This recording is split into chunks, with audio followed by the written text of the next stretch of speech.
going now? Yep. Okay. So we're doing standard 4 for content knowledge.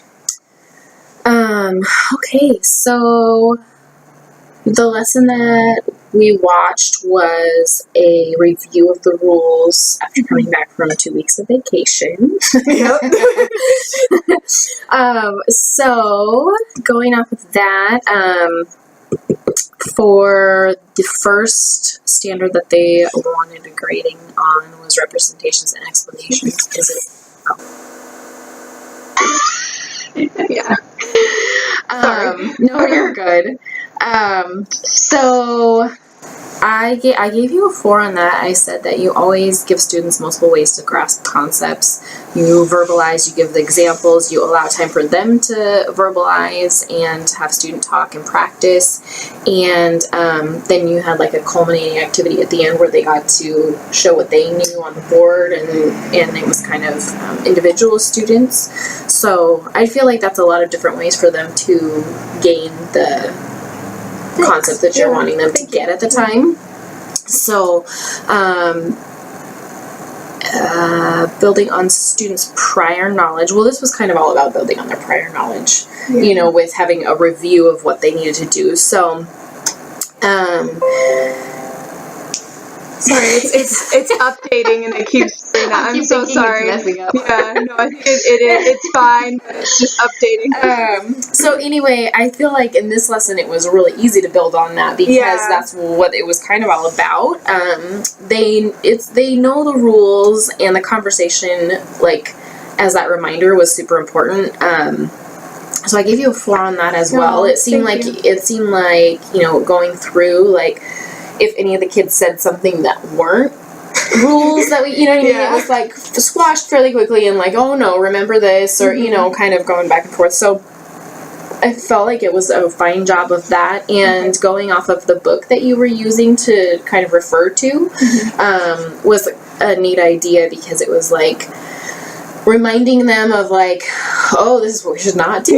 Like, what should we do instead, kind of a thing. So I think it was really making them recall, you know, good information. So, the instructional resources is on here, and I give you a 3 on that. But you chose a book that was at their level and they could relate to, and then went through and asked questions throughout it and stuff. I thought it was a good example. Maybe we could pull more in, you know, I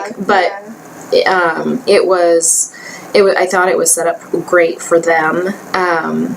And then student misconceptions were totally taken care of right away if there were any. I don't even really recall there being anything that they were like, you know, like, because they pretty much, I think, know what you were wanting them to know.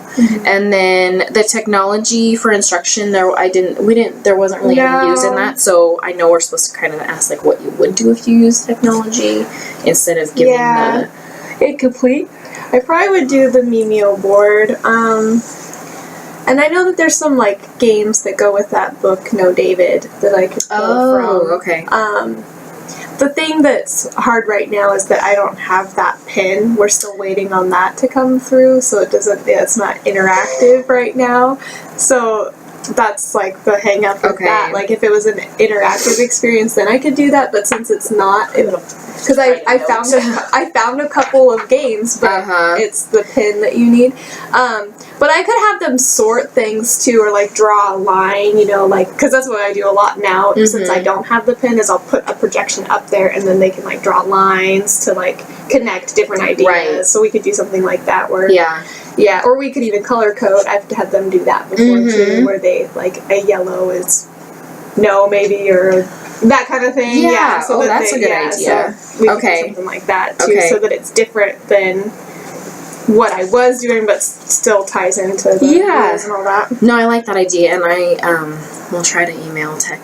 I think that they're just backed up with people. Because there's always something, I guess.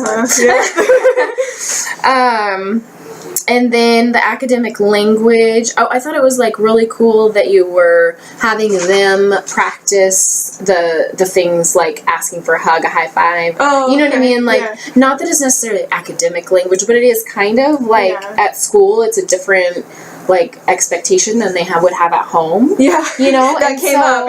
Yeah, so it's like, I think it was good, like those kind of things, to have them practice doing it. So then it's kind of like, oh yeah, this is what we're supposed to do, and like some kids that maybe wouldn't have that language kind of already in their vocabulary, we got to use it and see what it felt like, and so I felt like that was there too. Thanks. Yeah, I mean, I think it was a good lesson overall. Something everybody needs to do when we come back from 2 weeks off. So, does this feel like they're kind of getting back in the swing of things? Yeah, for the most part. They're kind of tired. Yeah. And yeah, me too. Yeah, and then they have been more wiggly than what I expected, because I thought, was when we came back from Thanksgiving break, it was almost like it was like maybe a shock to their system to come back to school. It kind of felt like the first day, week kind of thing, you know, where you don't know what to expect from that group of kids, you know, because you don't know them yet. And they were just sitting there like kind of like deer headlights kind of thing. But now I think they've done a long break before, so then they're just like, oh, we can just like lay, you know, so it's been a little bit more retraining the procedures and everything. But it's not been bad at all by any means, just a lot more prompts than what I had anticipated. Yeah. But because they were running so smoothly before break too, so it's like we're back to the start. Yeah, I've been thinking about that. We only have 5 months, and then we'll have summer break, and then I'll get a brand new group, and I'll have to remember that all over again.